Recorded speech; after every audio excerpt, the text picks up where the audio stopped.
a este segundo seminario de tierras que hemos organizado con SOFOFA y Fundación Aitué, con el objeto de dar a conocer experiencias extranjeras en esta materia que puedan enriquecer la discusión en nuestro país y aportar a las políticas públicas que como Chile tenemos que construir con nuestros pueblos indígenas para tener una mejor relación.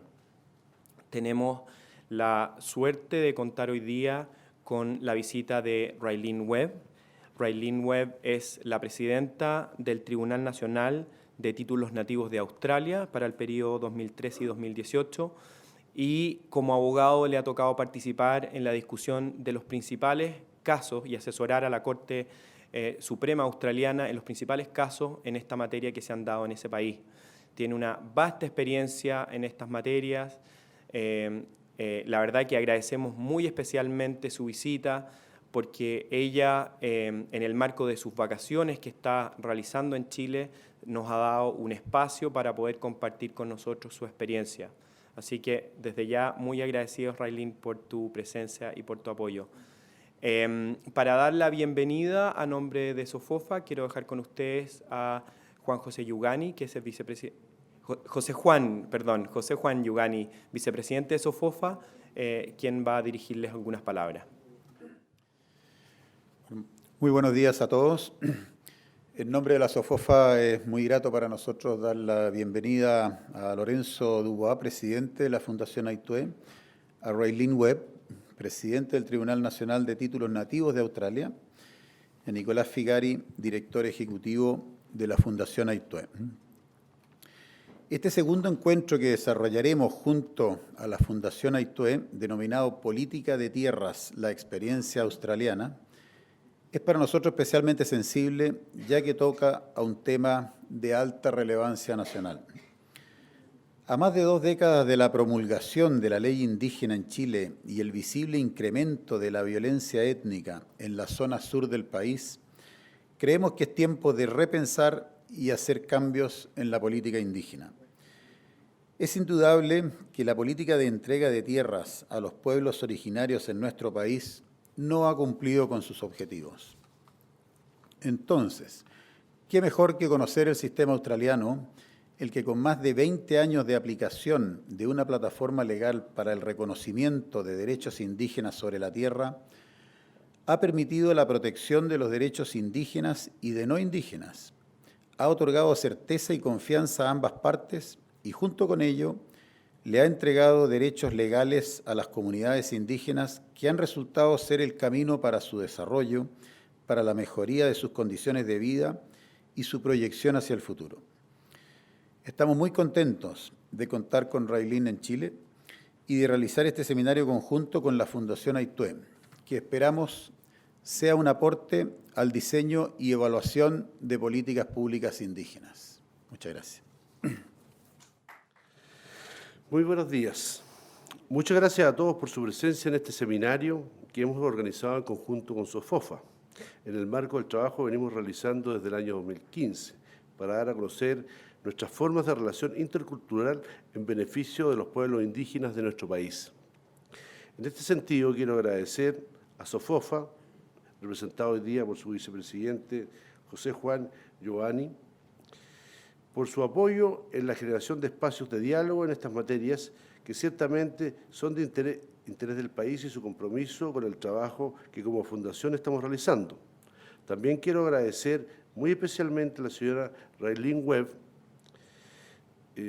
abogada y presidenta del Tribunal Nacional de Títulos Nativos de Australia, por interrumpir sus vacaciones, como decía Nicolás, en este país, para compartir con nosotros su vasta experiencia en materia de tierra indígena, así como en la interpretación y desarrollo de los preceptos contemplados en la legislación australiana sobre títulos nativos y tierras indígenas, la cual, estoy seguro, será de gran contribución para el desafío que tenemos en esta materia como país. Además, no puedo dejar de agradecer también a la Embajada Australiana por su respaldo y contribución a la difusión del evento. Para los que no nos conocen, Fundación Aitué es una organización de la región de la Araucanía, destinada al diseño y evaluación de políticas públicas indígenas que contribuyen al desarrollo sostenible de Chile, valorando su interculturalidad. Nacemos para abordar la temática de los pueblos indígenas a nivel nacional y aportar con soluciones a largo plazo. Nuestro objetivo es contribuir al análisis de las materias relativas a los pueblos indígenas en Chile, mediante la generación de los espacios de diálogo, realizando estudios y haciendo seguimiento a las políticas públicas que contribuyen a la recuperación y desarrollo de la cultura, al perfeccionamiento de la institucionalidad indígena que permita la promoción de los derechos y deberes de los pueblos, su desarrollo sostenible y que favorezca el encuentro entre las distintas culturas que habitan en nuestro país. La política de entrega de tierras en nuestro país nos ha llevado a una situación grave y que tiene como víctimas a todos los que vivimos en la Araucanía, tanto mapuches como no mapuches, quienes a diario debemos convivir con terribles actos de violencia que en el último tiempo se han ido agravando. La incertidumbre jurídica, el problema sin solución por la división de comunidades que reclaman un mismo título de merced, la falta de criterios técnicos para la entrega de tierras por parte del Estado y la limitación para la venta y arriendo de las tierras mantienen en pobreza a gran parte de los pueblos indígenas, son, entre otras situaciones, urgencias que debemos enfrentar y como Fundación estamos trabajando para hacerlo. Finalmente, en la Fundación Aitue estamos convencidos que uno de los principales problemas que enfrenta el diálogo intercultural en el país es la falta de espacios de encuentro y reflexión, por lo que a través de esta actividad y de otras en el futuro esperamos ir contribuyendo a generar estas instancias. Muchas gracias. Ahora y sin más introducción, vamos a dejar a nuestra expositora, Raylene Webb, para que realice su presentación. Ahora pido disculpas por no hablar español, por lo tanto espero que tengan paciencia conmigo durante la charla de la mañana. Los títulos en Australia de los indígenas se reconoce por parte de la ley australiana y es donde los indígenas tienen derechos e intereses en su tierra que proviene de su cultura y costumbres. Hoy vamos a hablar de la tenencia y título de propiedad de Australia y también una legislación que se llama la Ley de Título de Tierras Indígenas que protege las tierras indígenas y esa legislación también establece el Tribunal de Terrenos Indígenas sobre la cual Australia preside.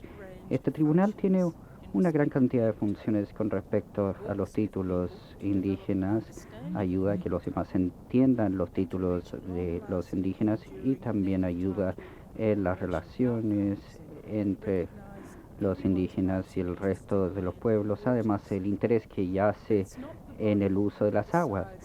Pero no es una organización que decide si es que existe un título indígena o no, es la Corte Federal que decide sobre eso. Vamos a verlo más adelante. Ahora, antes de continuar en Australia, si es que yo estuviera en Australia en este momento, tendría que reconocer las personas que son dueños del terreno donde nos estamos reuniendo. Es un desarrollo muy importante en Australia. Ahora, utilizando el mismo protocolo en Santiago de Chile sería lo siguiente. Nosotros reconocemos que estamos en un territorio indígena tradicional y le damos nuestros respetos a todos los ancianos de antaño y del presente. Australia tiene un terreno de alrededor 7,7 millones de kilómetros cuadrados, es 5% de la masa de tierra mundial y es el sexto país más grande después de Rusia, Canadá, Estados Unidos, Brasil, China y también es el continente más pequeño del mundo.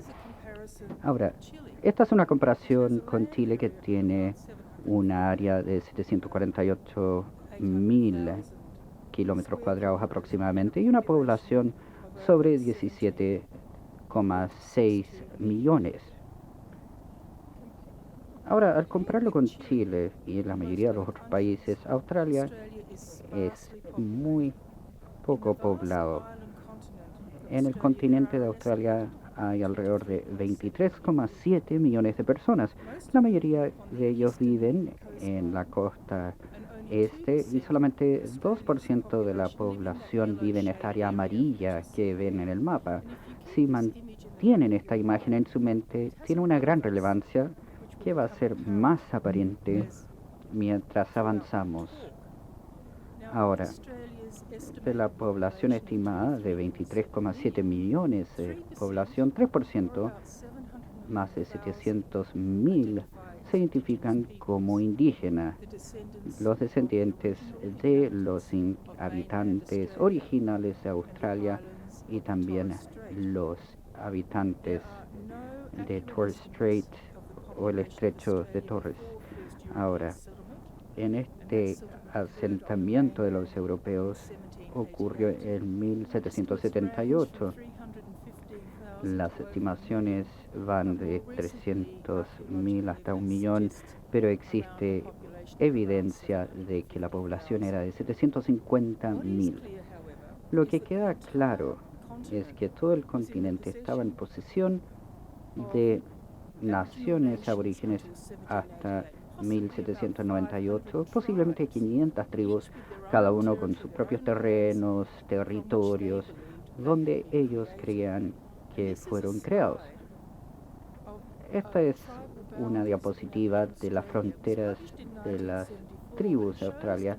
Esto muestra la comprensión antropológica de las conexiones territoriales entre los grupos aborígenes en Australia durante el contacto con los europeos.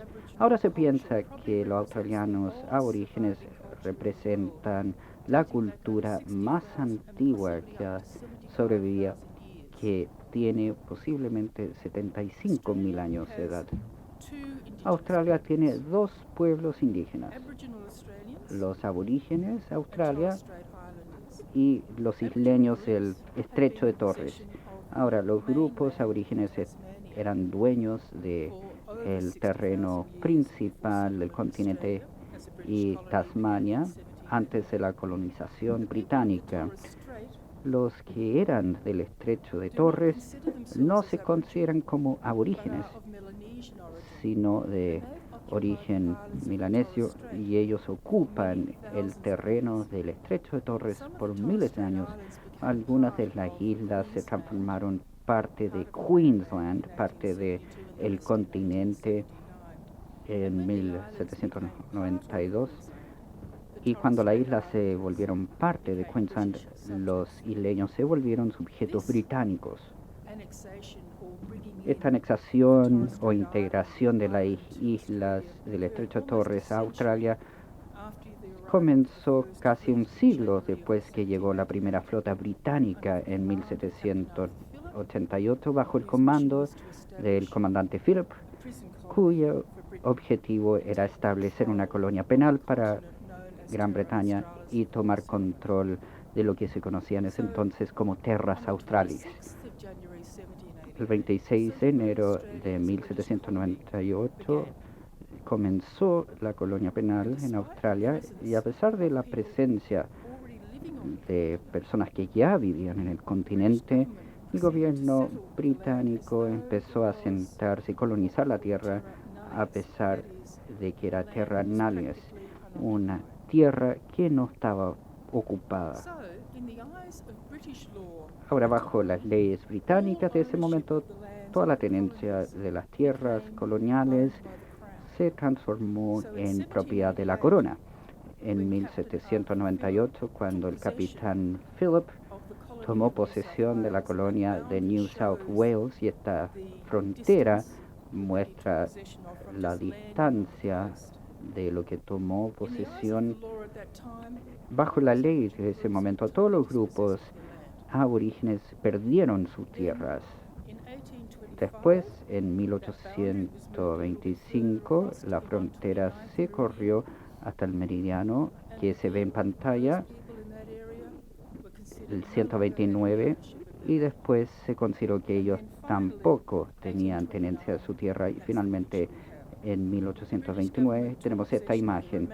El gobierno británico tomó posesión del resto del continente y estableció la colonia de Australia Occidental, y toda la colonia se volvió dependiente de Gran Bretaña y bajo la ley estaba poseída por la corona británica. La presunción de que Australia es terra nullius o desocupada continuó por muchos años. Sin embargo, en 1963, las leyes de tierras aborígenes tomó control especialmente en los estudiantes y activistas y empezaron a utilizar su fuerza política. Por lo tanto, tuvieron demostraciones, estrategias para diseminar este mensaje alrededor de Australia, y en los años 60 se sintió el primer efecto por la lucha de derecho a tierras indígenas, y esto sucedió primero en el sur de Australia, donde se efectuó leyes para devolver tierras a los indígenas que fueron desposeídos de sus tierras, y después otros lugares de Australia hicieron lo mismo. Con esto protegieron los intereses de la tierra, dándole propiedad efectiva de la tierra a los indígenas. No todas las tierras, pero existió esta devolución de tierras. Lo que muestra esta diapositiva es lo que llamamos las leyes de devolución de tierras que fueron entregadas a los pueblos indígenas para compensar la extracción de su tierra. Esto fue antes de que comenzara el acta de título indígena, que comenzó el 1 de enero en 1994. No fue un reconocimiento de título indígena antes de eso. Ahora, hubo un caso que se llama Gobe Land Rights, que fue parte del territorio norte de Australia, como se ve en pantalla. Llevaron a tribunales un caso de indígenas Quechua, donde estaban realizando una extracción minera.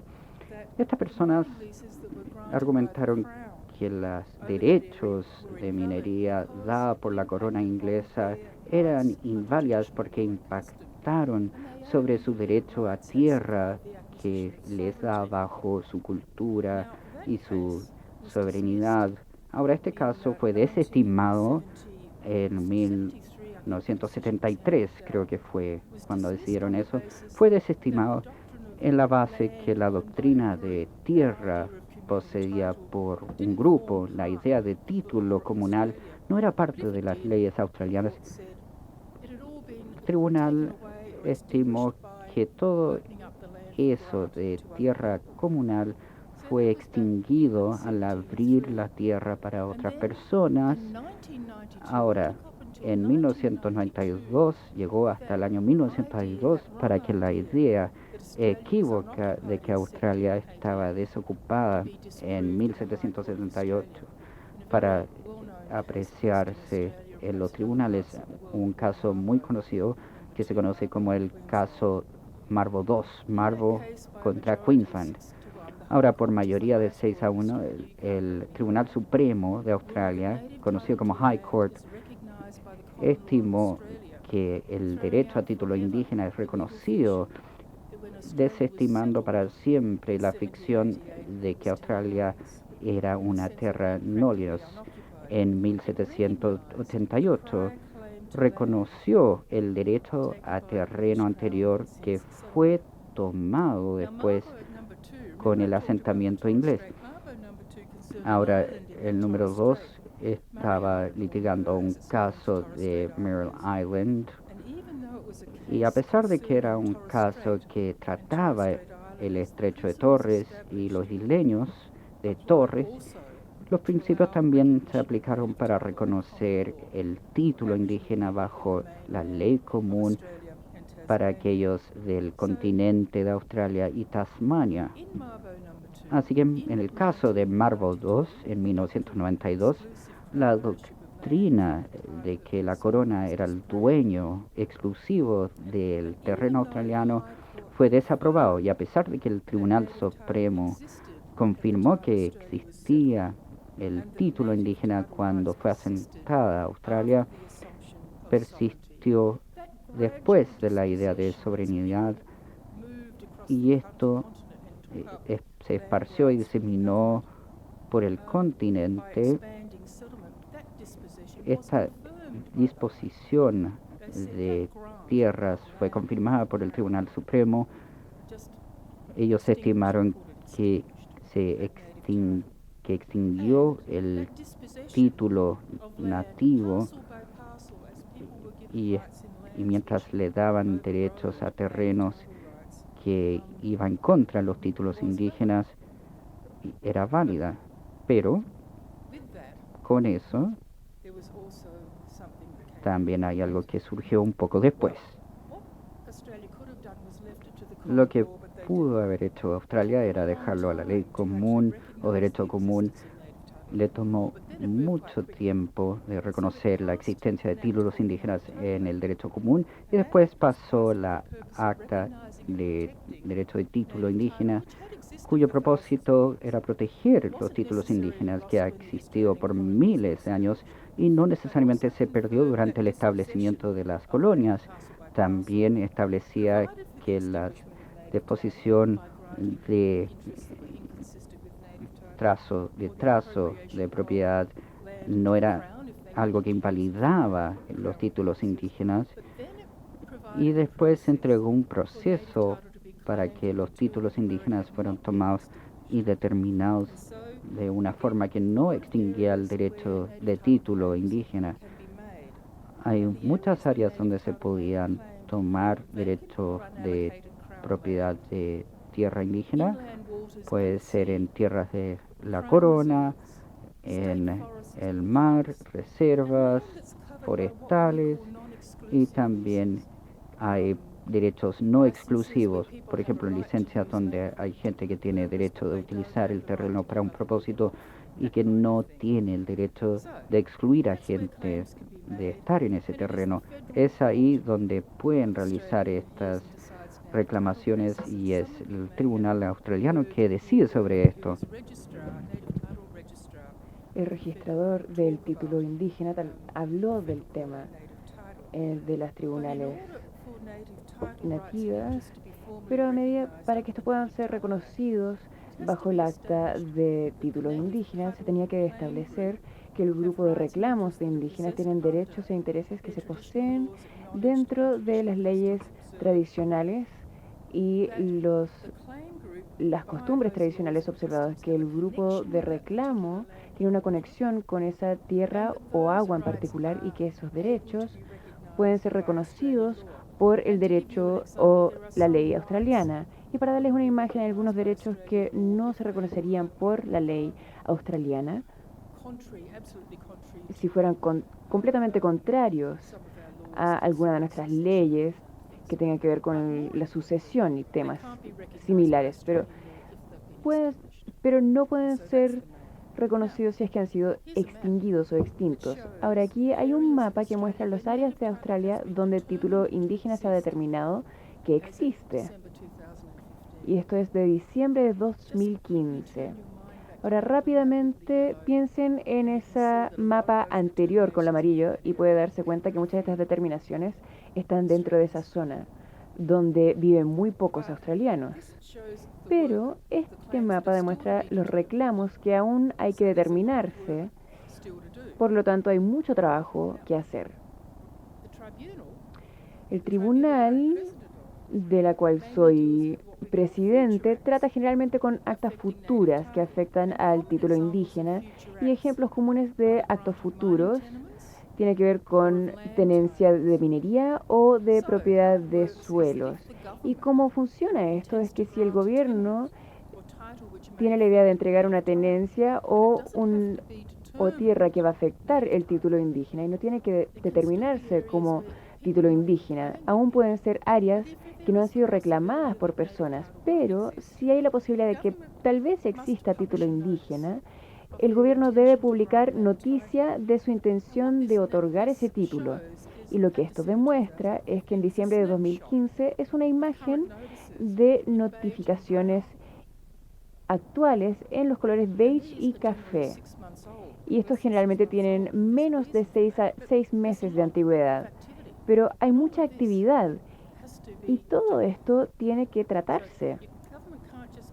Entonces el gobierno no simplemente puede entregar un título o otorgar un título a la tierra sin el proceso, a menos que el título indígena haya sido extinto y están confiados en eso, porque si no hacen este proceso, la otorgación será inválido, no tendrá efecto. Ahora, cuando se haya publicado la notificación, las partes tienen que llegar a un acuerdo, deben negociar, es un requerimiento.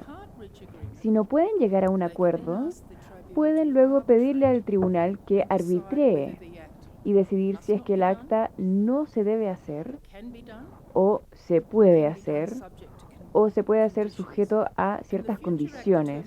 Y el acta de futuras que están ante el tribunal en el momento son azules, están en azul en esta mapa, y este mapa es muy fluido, va a cambiar día a día a medida que se determinan las aplicaciones y se entregan más notificaciones y hay aplicaciones o pedidos nuevos. Tenemos mucho que hacer en decidir estas decisiones y hay una presión de hacerlo rápidamente porque el título indígena establece un límite de 6 meses para hacer una determinación a partir de cuando llega la solicitud al gobierno. Y si no cumplimos con esta fecha de vencimiento, tenemos que ir al ministro para entregar alguna explicación. Entonces tratamos de cumplir con esa fecha de vencimiento.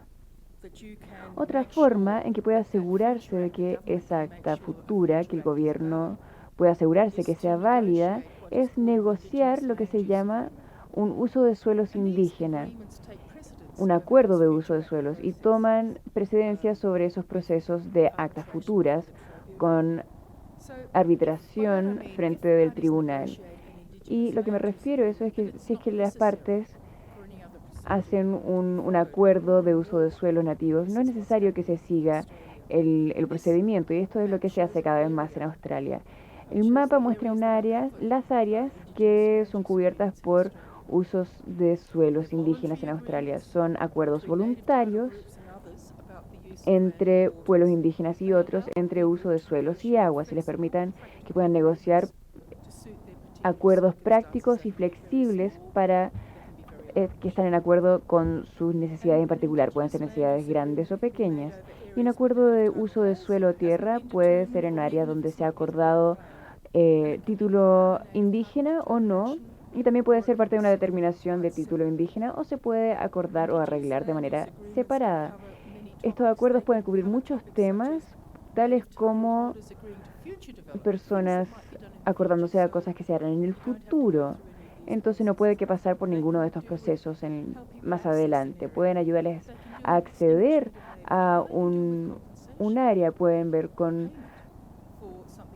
compensación, con pagos, con oportunidades de empleo y económicos, pueden ver con lo que llamamos el patrimonio cultural, la protección de lugares que son importantes para ciertos grupos, puede tener que ver con minería, y cuando sean registrados estos acuerdos de usos de suelos son un contrato vinculante a todos los tenedores de título indígena.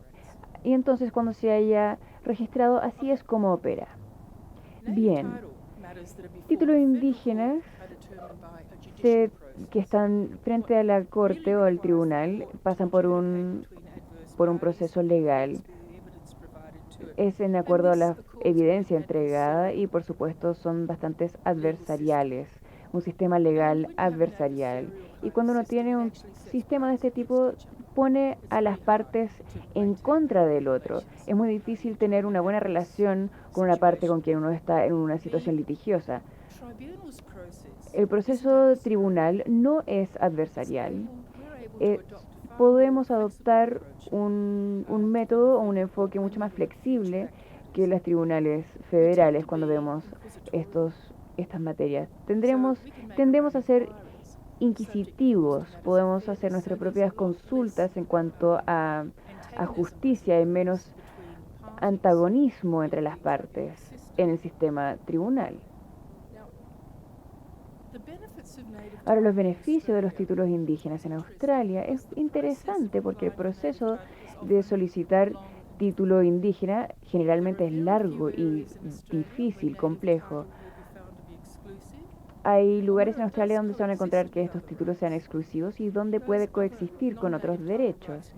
Y esos otros derechos no indígenas generalmente prevalecen por sobre los indígenas. Entonces, ¿cuáles son los beneficios para que se le reconozca el título indígena? Es evidencia de propiedad indígena y eso es muy importante para los pueblos indígenas, para que ellos puedan comprobar o probar que la tierra les pertenece y ellos pertenecen a la tierra. Es importante. Y también acceso a tierras para cazar y también para ceremonias. Y muchos grupos indígenas en Australia tienen una tradición muy rica de tradiciones y también renueva las relaciones. Le ayuda a que estos grupos indígenas puedan renovar las relaciones entre ellos y fortalecer sus vínculos culturales a las tierras tradicionales. También ayuda a proteger la tierra que se le entregará a generaciones futuras, junto con las leyes y costumbres tradicionales que la gobiernan. También ofrece oportunidades de negocios, pueden ofrecer capacitación y empleo, entregándole independencia económica. También pueden tener un asiento en cada mesa de negociación junto con minería y personas que trabajan en el pastoreo de animales. Uso de suelo establecido conjunto con títulos indígenas establecen parques nacionales donde los indígenas trabajan en la administración y también en los cuidados de estos parques. También mejora el autorrespeto, identidad y orgullo, y no desestimen la fuerza, el poder que tiene esto. La relación que tienen los pueblos indígenas con sus tierras también influenciará de manera profunda su salud y bienestar, y también ayuda a documentar la historia, porque cada reclamo de título indígena produce muchos documentos relacionados a la historia del área y las personas que hicieron esa historia. Y también el reclamo de título indígena también documenta una parte importante de la historia australiana en todo el país. Pero para mí, una de las cosas más positivas que ha salido del título indígena es que refleja un espíritu de reconciliación. Y es la cultura de negociación y el establecimiento de acuerdo que se desarrolla. Esto es muy importante. El apoyo para un sistema que se basa en mediación, en llegar a acuerdos y negociación, en vez de litigación adversarial que pone a las personas en contra del otra. Eso ha sido muy amplio, ha sido apoyado por todos los partidos políticos y hay un enfoque bipartisano, no solamente en lo federal, y tenemos muchos gobiernos estatales también involucrados, con las cortes, los tribunales, la industria y dueños tradicionales. Hay apoyo para esta estrategia. Y esto es significativo porque reconoce a las partes, incluyendo partes indígenas, y ellos son stakeholders, partes interesadas, y sus intereses son interesantes. Por lo tanto, ellos comparten la propiedad del proceso, no solamente los recipientes o recibidores de los resultados. Entonces, esto ha cambiado la relación de poder entre personas indígenas y no indígenas, y es la presencia indígena en la mesa de negociación como titular de derechos en vez de estar rogando o pidiendo favores, que ha hecho una gran diferencia 25 años después de Mabo y los 200 años precedentes. Entonces, en Australia conocemos al espectáculo de las cabezas de industria y los de gobierno sentados a la mesa con líderes indígenas. Y este estilo de establecimiento de acuerdos tiene muchos beneficios. Provee una oportunidad invaluable para que el gobierno y los tenedores de títulos para poder hacer a la medida estos procesos a la medida a las necesidades de los pueblos indígenas en vez del sistema federal. Y también esto provee una oportunidad a los gobiernos para entender los contextos sociales y culturales para el desarrollo de los objetivos de un grupo y también entender la base para sus valores socioculturales, y esas son las leyes y costumbres tradicionales de un grupo. Este proceso, en mi vista, es la reconciliación en la práctica, pero también sigue siendo crítico que los gobiernos puedan definir los objetivos del proceso de negociación a nivel política. Ellos deben saber lo que quieren, deben ser claros en qué quieren que logren estos títulos indígenas, ya sea por el grupo reclamante o para otras partes. El preámbulo a un acta de título nativo dice que debe avanzar el proceso de establecimiento y reconciliación en Australia. Pero ¿qué es este proceso de reconciliación? La reconciliación tiene que ver con la unidad y respeto entre isleños de los estrechos Torres y los aborígenes, y también tiene que ver con el heritage y el patrimonio cultural. Ahora, este movimiento en Australia fue en el referendo de 1967, donde el 90% de los australianos votaron para eliminar cláusulas en la Constitución australiana que discriminaba en contra de indígenas australianos. No se les permitía votar, ellos no contaban. Entonces, ese referéndum de 1967 permitió que los aborígenes fueran contados en los censos, le entregó estatus de ciudadanos y le dio derechos de votación a australianos indígenas. Y el derecho al voto para personas indígenas fue legislado por el Commonwealth en el 62 y por todos los estados en 1965, pero no había estado en la Constitución hasta el referendo del 67, cuando eliminó esa barrera.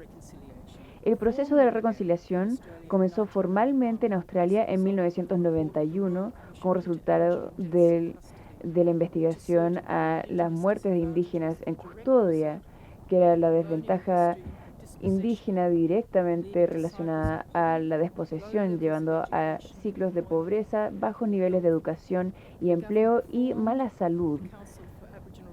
El gobierno le informó al Consejo de Reconciliación Indígena con una fecha de 10 años y en 2000, luego de 10 años de consultas y involucramiento en el suelo, en terreno,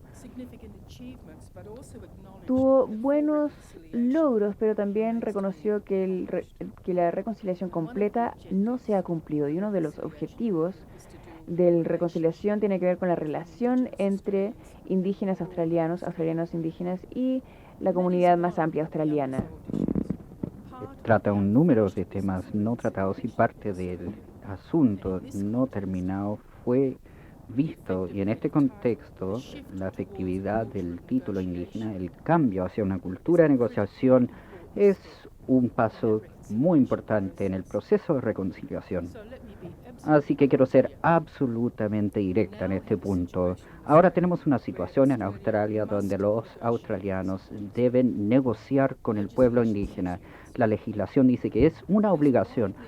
Ahora, lo que es casi universalmente aceptado es que los temas de terreno se deben llegar a un acuerdo, deben tener un puesto en la mesa de negociación, y esto es realmente destacado por los intereses de títulos indígenas que fluyen de las propias políticas de los indígenas. Es intrínseco y no es algo otorgado por el gobierno. Entonces hay lo que yo llamaría un cambio de paradigma. Hasta recientemente hubo una negación total de los derechos indígenas en las tierras que surgen de costumbres y cultura. La idea de que la corona es dueña de todo desapareció. Pero eso reflejó y cambió la actitud de la mayoría de Australia por una gran parte de la historia de Australia. Y no fue hasta el movimiento de derechos de tierra que surgió un gran cambio de actitud políticos y legales, especialmente en referencia a los títulos indígenas en los años 90. En ese entonces se realizó el cambio, ahora que se reconoce los títulos indígenas en los estatutos australianos, y fue un gran cambio. Ahora, la industria minera en mi modo de ver las cosas, da el mejor ejemplo práctico del cambio paradigmático en las relaciones con los indígenas y ese movimiento hacia la reconciliación. Los años 70 y 80 fueron caracterizados en Australia por una gran oposición muy vocal de parte de las mineras en cuanto al movimiento de derechos de título. Ahora, la industria minera destacó que la industria realmente rechazó y obstaculizó los derechos indígenas, concentrándose en realizar litigios y argumentos en contra, no querían nada que ver con el derecho de título indígena. Y la respuesta inmediata después de Marble fue exactamente lo mismo con respecto a los títulos indígenas. Pero en 1995, no mucho después, surgió un nuevo enfoque, un cambio a un nuevo tipo de creación de relaciones con los indígenas. En particular, Río Tinto empezó a involucrarse con las comunidades indígenas para encontrar un resultado mutuamente ventajoso en cuanto al uso de tierra y además el apoyo de las comunidades mediante la capacitación, empleo y educación. Esta política fue una que reconocía y respetaba al pueblo indígena y en general la industria minera de Australia ha tomado liderazgo en mejorar las relaciones en vez de simplemente cumplir con obligaciones legales. Por lo tanto, el apoyo hacia la reconciliación está creciendo. La gran mayoría de la gente cree que la relación entre los indígenas y los no indígenas en Australia es importante, pero que hay grandes desafíos aún, y esto incluye el debate actual de Australia acerca de una reforma constitucional para reconocer los primeros pueblos, los pueblos originarios de Australia. Realmente nunca existió un momento en la historia de Australia donde exista un reconocimiento formal de los pueblos originarios como los primeros pueblos de este país. Los cambios que cambiaron el fortalecimiento de las relaciones con los indígenas y no indígenas, y entre ellos durante el proceso referendo que vamos a tener, es tan importante en Australia como los procesos que ha tomado lugar en la Constitución de Australia. El lograr un referendo exitoso va a requerir un esfuerzo mancomunado. Los australianos van a tener que caminar en conjunto y hablar y comunicarse para crear una constitución que realmente refleje el alma y el corazón de nuestra nación. Y en esencia, esa reforma de constitución se trata de reconciliarse con el pasado, crear una base sólida para las relaciones indígenas y no indígenas, mirando hacia un futuro colectivo.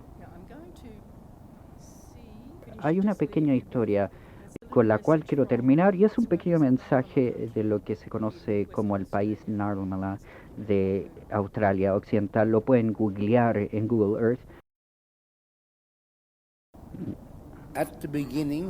Al principio existía el Mar Nyuna, un tiempo cuando el pueblo, la tierra era blanda. Nosotros somos los primeros del país y los invitamos a que conozcan de nuestra cultura. Nuestro país fue primero creado con Malta, lo obtuvo y lo levantó al cielo y lo levantó del mar, y esto realmente formó el país y colocaron las plantas, los animales y las personas, y le dieron canciones, bailes, ceremonias, y esta ley nos enseña de la magia, la medicina y el mundo espiritual. Nuestro país, el Ngalama, se extiende del área Kiskek del sur hasta el norte, cerca del mar Índico, y desde el oeste, desde el río hasta el río Pugal. Y realmente compartimos fronteras con varios vecinos, varios pueblos como los Kurama, y estamos todos vinculados con nuestras tradiciones y familias.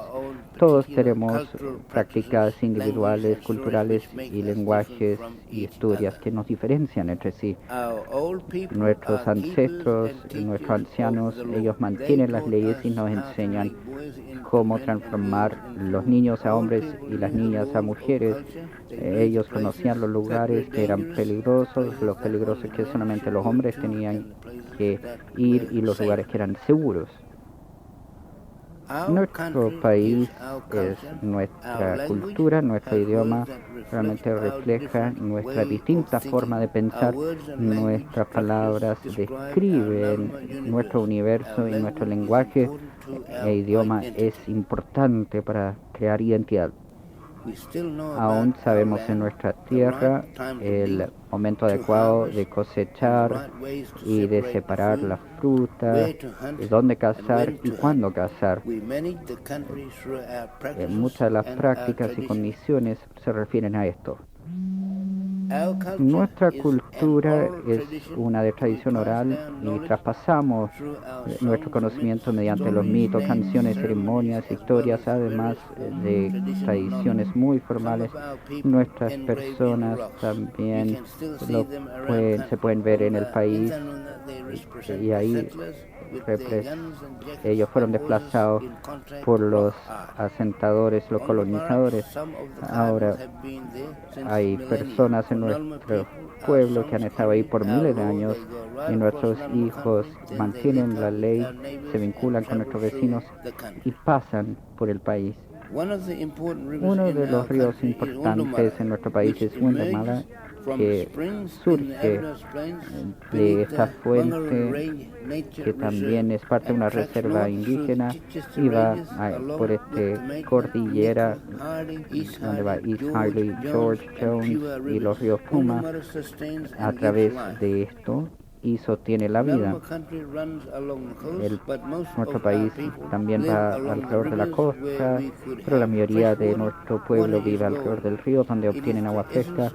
Es la esencia de la vida y cultura, nuestros ancianos y cuentos y culturas sagradas.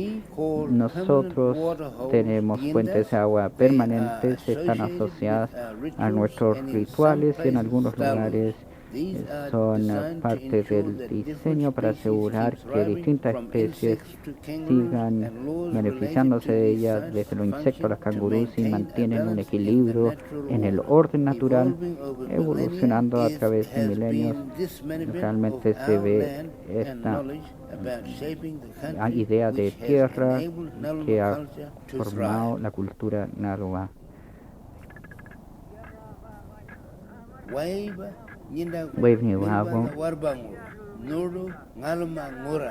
Nosotros le damos la bienvenida a todos que vienen de muy lejos al país de Naluma.